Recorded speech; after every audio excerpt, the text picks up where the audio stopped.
Anong ganap sa mundo ng showbiz?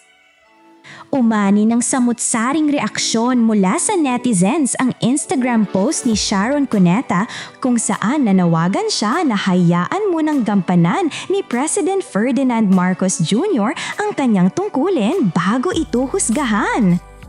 Sa naturang post, sinabi ng megastar, "So much going on in our country, most of them bad.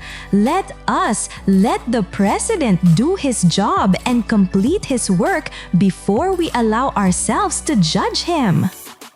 Dagdag pa niya, dapat umanong unahin ng bawat isa ang kapakanan ng bansa. It is our country we need to prioritize now. God bless the Philippines, aniya.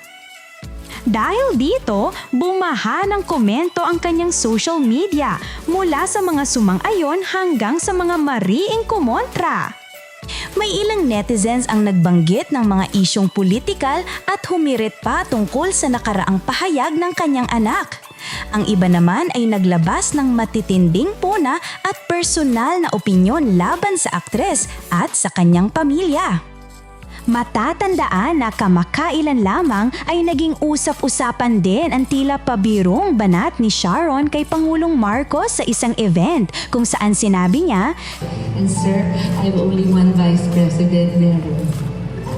My date tonight." Mali your choice, no?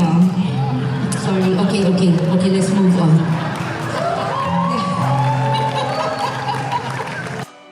Ayun naman, kay Palace Press Officer Claire Castro, nginitian lamang ito ng Pangulo at hindi na nagbigay ng karagdagang pahayag na aniyay opinyon lamang ni Sharon. Sa gitna ng magkakaibang pananaw ng publiko, muling napatunayan kung gaano kasensitibo ang usaping politika, lalo na kapag may mga kilalang personalidad na nagbibigay ng kanilang saloobin. Sa tingin ninyo, dapat nga bang hintayin munang matapos ang termino bago husgahan ng isang pangulo? O may karapatan ba ang publiko na magpahayag ng kritisismo anumang oras?